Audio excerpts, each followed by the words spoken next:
So first of all तो कैसे हैं आप लोग? उम्मीद है आप लोग अच्छे होंगे, वैसे ही रहा कीजिए।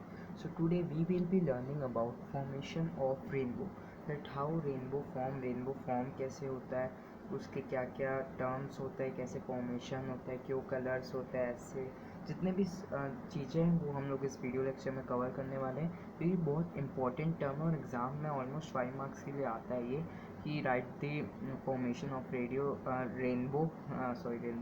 बोल दिया, रेनबो वगैरह जितना भी चीज़ है, तो उससे रिलेटेड हम जो भी चीज़ है वो आज समझेंगे।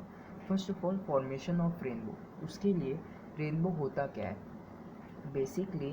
रेनबो जैसे आपने जब भी होता होगा, जैसे बारिश हुई, ये बारिश के बाद ही होता है रेनबो, है ना। तो रेनबो एक तरह का 7 कलर का स्पेक्ट्रम जैसा फॉर्म होता है। स्पेक्ट्रम हमने बताया था क्या होता है, band of 7 prominent colours known as VIBGYOR which is violet, indigo, blue, green, yellow, orange, red करके विबग्योर करके जो भी फॉर्मेशन होता है उसको, ऐसे जो स्पेक्ट्रम होता है फॉर्म, उसको कहते हैं हम लोग formation of rainbow, that how rainbow forms. So today, now we will be knowing about that how the formation of rainbow will occur. First of all rainbow form होने के लिए हमें ये जानना पड़ेगा कि कौन से सिचुएशन होगी हमारी एज टाइम में जब रेनबो फॉर्म होगा। बेसिकली 3 सिचुएशन हो सकती है। फर्स्ट ऑफ ऑल हमें तो सन चाहिए, है ना। सन चाहिए, या तो बारिश हो रही है यहाँ पर और आप यहाँ पर खड़े हो, ओके। या तो सन, ये सन है, ये रेन मान लो, है बारिश वगैरह, ये आप हो, है ना। अब दूसरी ये हो सकती है कि यहाँ पर मैं हूँ, यहाँ पर रेनबो है, सॉरी यहाँ सन मान लेता हूँ और यहाँ रेनबो, ओके। अब तीसरी ये हो सकती कि मैं बीच में खड़ा हूँ, यहाँ पर सन है और यहाँ पर बारिश हो रही है।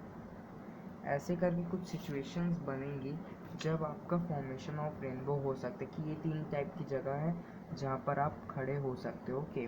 सो now we will get to know that how the rainbow forms, और इन में से कौन सी केसेस में रेनबो फॉर्म होगा।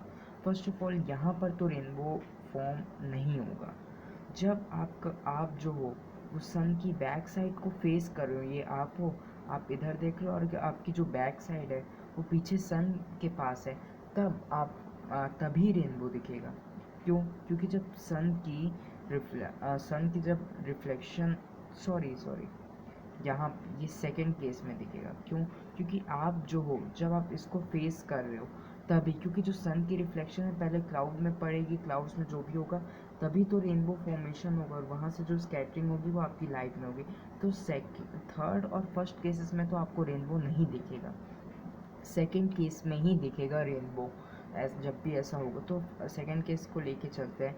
फर्स्ट ऑफ ऑल ये आप, इसके लिए हमेशा रेनबो फॉर्मेशन के लिए जो नेसेसिटी है वो तो ये है कि आप सन मिडिल में हो, जो क्लाउड्स है वो सन के बिहाइंड हो, क्लाउड से बिहाइंड दी सन, और जो हम लोग हैं वो we are facing sun and the clouds, okay. ये मेन नेसेसिटी होती है, और उस टाइम बारिश होना ज़रूरी है, बारिश होगी तभी हो पाएगा। फर्स्ट ऑफ ऑल ये हम लोग हैं, है ना, ये सन और ये बारिश हो रही है। अब बारिश हो रही तो उनकी कुछ बूंदें भी गिरती है ना, मेन ड्रॉपलेट्स ही है main.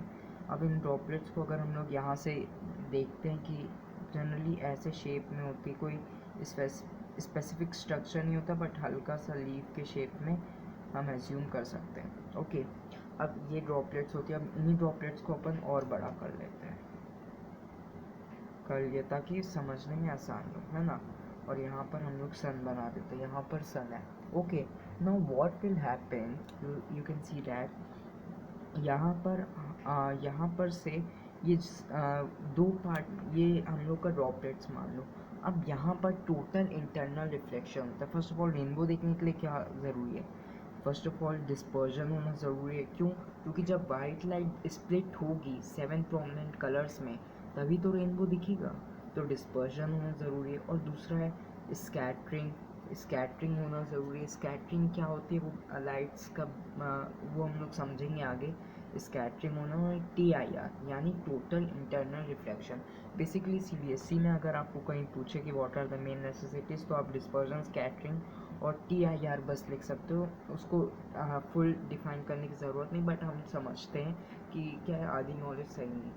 So basically TIR total internal reflection, इसका नाम से ही हम लोग सोचेंगे टोटल इंटरनल रिफ्लेक्शन, यानी अंदर ही पूरा टोटली इंटरनल जो रिफ्लेक्शन होगा इसी के अंदर वो क्या होता है ना। सो फर्स्ट ऑफ ऑल हम लोग यहाँ से, ये सन है, एक ड्रॉपलेट लिया हूँ, अब ये सन की एक white light I, okay.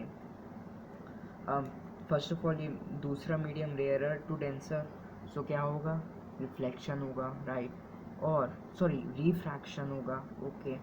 And एक और चीज़ होगी, वो क्या, यहाँ डिस्पर्जन भी होगा कि नहीं, बिल्कुल होगा, है ना। डिस्पर्जन हुआ मतलब इस 7 प्रोमिनेंस कलर्स में लाइट बढ़ गई, ये वाइट लाइट है 7 प्रोमिनेंस कलर में बटी, अभी सेकेंड सरफेस पे आई। अब यहाँ पर ऐसा कुछ कन्वर्स ऑफ डिस्पर्जन नहीं होगा, क्यों, क्योंकि यहाँ पर अब होगा formation of critical angle. Critical angle क्या होता है सर, क्रिटिकल एंगल देखो, क्रिटिकल एंगल के लिए समझते हैं बेसिकली क्रिटिकल एंगल होता क्या है। क्रिटिकल एंगल जैसे ये एक सरफेस है, ओके, ये पानी है ना, ये पूरा पानी, ये पानी का अपर साइड, ये डाउन। अब यहाँ पर मैं हूँ, ओके, हुआ सर पानी में, ओके बढ़िया, है ना, यहाँ पर मैं हूँ। अब इस इधर से मैं एक टॉर्च लिया, एक बीम ऑफ टॉर्च लिया, अब वो टॉर्च की लाइट मैं यहाँ से एकदम परपेंडिकुलर मारूंगा, तो एज इट इज़ सीधा जाएगी, क्योंकि angle of incidence, angle of reflection normal same line में लाइक 90 डिग्री होगा, तो एज इट इज़। फिर मैं थोड़ा धीमे से करूँगा, तो लाइट थोड़ा, हमें पता है दूसरे मीडियम, तो थोड़ा रिफ्लेक्ट बैक करके जाएगी ऐसे करके। फिर मैं अगर टॉर्च को थोड़ा और नीचे किया तो और ऐसे रिफ्लेक्ट बैक करेगी, है ना। ऐसे करते करते एक ऐसा पॉइंट आएगा उस सरफेस में जब लाइट इतनी बेंड हो जाएगी कि वो सीधा बाहर न जाने से अंदर ही रिफ्लेक्शन हो जाएगी, ऐसे करके। एक पॉइंट तो ऐसा आएगा जब पूरे सरफेस में ऐसे पानी होगा, उससे भी नीचे लेके गया मैं, तो इंटरनल ही वो रिफ्लेक्शन हो गई। अभी जो वाइट लाइट जा रही है ये इंटरनल ही रिफ्लेक्शन हो गई, इसी को बोलते हैं क्रिटिकल एंगल। ये जो एंगल फॉर्म हो रहा है ना, इसको हम बोलते हैं critical angle. Critical angle almost 48.6 degree का होता है ये एंगल, इतना डीपली नहीं जाना, पर अगर आ गया तो 48.6। ये क्रिटिकल एंगल जब फॉर्म होता है तभी ये जो एंगल है, ये रिफ्लेक्ट, ये जो पूरी बीम ऑफ लाइट है, ये पूरा रिफ्लेक्शन ही हो जाता है, ये कोई बाहर रिफ्रैक्शन नहीं होता, पूरा अंदर ही सरफेस में रिफ्लेक्ट बैक करता है जब ये इतने एंगल तक के पहुंचती है, इसके कम जाती है तब। तो बेसिकली ये होता है TIR, मतलब टोटल इंटरनल रिफ्लेक्शन, ये समझ लो। वही ये जो सेम फिनोमिना हुआ है अभी यहाँ पर, है ना, वही सेम फिनोमिना यहाँ पर भी होगा। यहाँ पर भी एक क्रिटिकल एंगल की तरह क्रिटिकल एंगल फॉर्म होगा, तो वही हम लोग देखेंगे कि कैसे होगा। सो फर्स्ट ऑफ ऑल यहाँ पर जैसे आप देख रहे हो, यहाँ से ऐसे लाइट आई, अब यहाँ पर first of all total internal reflection, क्योंकि ऑलमोस्ट क्रिटिकल एंगल बना रही है तो वापस रिफ्लेक्ट बैक करेगी ऐसे करके। अब ये सेकेंड सरफेस में है तो थोड़ा रिफ्रैक्ट करेगी और ऐसे चली जाएगी। और यहाँ पर हम ऑब्जर्वर हैं, तो हमें वो जब लाइट हमारे यहाँ स्कैटर करेगी तो हमें वो दिखेगा। सो बेसिकली यही टर्म होगा जब सन हमारे बैक साइड को फेस कर रहा है, यहाँ पर बारिश हो रही है ना, यहाँ पर बारिश हो रही है। फर्स्ट ऑफ ऑल यहाँ से सन की लाइट आएगी, बूंद में आएगी, कोई ड्रॉपलेट लेते हैं, फर्स्ट ऑफ ऑल रिफ्रैक्शन तो होगा, साथ साथ डिस्पर्जन होगा। वी नीचे से होता है ना, VIBGYOR, हमेशा याद रखना नीचे से स्टार्ट करना ही ऊपर से। अब जब ये रिफ्लेक्ट बैक करेगी तो ध्यान देना, रिफ्लेक्शन हो यानी जो भी चीज़ थी वो उल्टी हो गई। अब वॉलेट नीचे था, यानी अब वॉलेट कहाँ जाएगा, ऊपर, VIBGYOR, wallet Indigo, blue, green, yellow, orange, red. तो अभी वॉलेट ऊपर आ जाएगा और रेड नीचे आ जाएगा, मतलब पूरा टोटली इंटरनल में रिफ्लेक्शन हुआ। जो ऊपर की नीचे थी, जो ऊपर थी वो नीचे आ गया, और जो नीचे थी वो ऊपर, पूरा उल्टा हो गया। सो इसी की वजह से हमें रेनबो दिखता है, क्योंकि एक यही था टर्म कि TIR क्या होता है, फॉर्मेशन क्या होता है। How the formation occur. So basically यही एक फिनोमिना था कि रेनबो वगैरह कैसे होता है। अब एक समरी अगर इसकी बनाए तो वही बनेगा कि समरी कर देते हैं।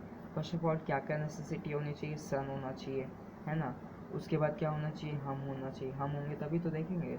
और दूसरा क्या होने, बारिश होनी चाहिए। ये तीन चीज़ जब एक टाइम में हो तभी हमें रेनबो फॉर्मेशन होगा। कब पोजीशन क्या होनी चाहिए, सन हमारे पीछे, हम दोनों के बीच में, और यहाँ हमारे सामने बारिश हो रही है। ये हमारी पोजीशन हो गई, ये नेसेसिटी है पोजीशन। अब एक्चुअल में फॉर्मेशन कैसे होता है, ये हम अपने आप को हटा देते हैं, ये और ये। अब बारिश होती है, बारिश की कई सारी बूंदें, तो ऑलमोस्ट एक बूंद ऐसे कुछ शेप में आएगी। सन की जो लाइट है वो इधर हमारे फर्स्ट सरफेस में आएगी, फर्स्ट सरफेस में आके रिफ्लेक्ट तो करेगी, साथ साथ डिस्पर्जन भी करेंगे, 7 लाइट्स में बढ़ जाएगी। अब यही जब सेकेंड सरफेस पे जाएगी तो इसमें डिस्पर्शन नहीं होगा, रिफ्रैक्शन नहीं होगा, डायरेक्ट टोटली इंटरनल रिफ्लेक्शन होगा। रिफ्लेक्शन करके थर्ड सरफेस में आके थोड़ा सा रिफ्लेक्ट करके वापस हमारे ऑब्जर्वर के आई में स्कैटर करेगी, जिससे स्कैटर की तभी हमें दिखेगा। मतलब यहाँ पर आई 7 कलर्स में बटी, VIBGYOR। उसके बाद थर्ड सरफेस में ये टोटली इंटरनल रिफ्लेक्शन की, जैसे हमने बताया भी, जितना भी समझा क्रिटिकल एंगल क्या है वगैरह। क्रिटिकल एंगल एक ऐसा एंगल जिसके एंगल के नीचे जो भी लाइट होती है उस एंगल के नीचे वो डायरेक्ट रिफ्लेक्शन कर देती, ना ही रिफ्रैक्शन। रिफ्रैक्शन में अंतर समझना, रिफ्लेक्शन करती है ना ही रिफ्रैक्शन। तो अभी पूरा टोटली इंटरनल रिफ्लेक्शन हुआ यहाँ पर, यानी ऊपर की जो भी थी ऊपर थी वो नीचे आ जाएगी। तो अब यहाँ के नीचे वॉलेट था, तो अब ऐसे VIBGYOR ये सब ऐसे होगा, और हमें एक रेनबो के फॉर्मेशन में दिखता है। ये एक रेनबो ऐसी रहती है, वो ऐसे हमें दिखती है और हम खुश हो जाते हैं। सो रेनबो कुछ नहीं, वो एक सन की ही एक वाइट लाइट की बीम है जो 7 कलर्स में डिस्पर्स हुई। एक रेन ड्रॉप के अंदर गई, पहले डिस्पर्स हुई, फिर रिफ्लेक्शन हुआ उसका। रिफ्लेक्शन होने के बाद वो हमारे ऑब्जर्वर के आई में स्कैटर हुई, तो हमें रेनबो दिखता है। सो यही है phenomena how this formation of rainbow happen.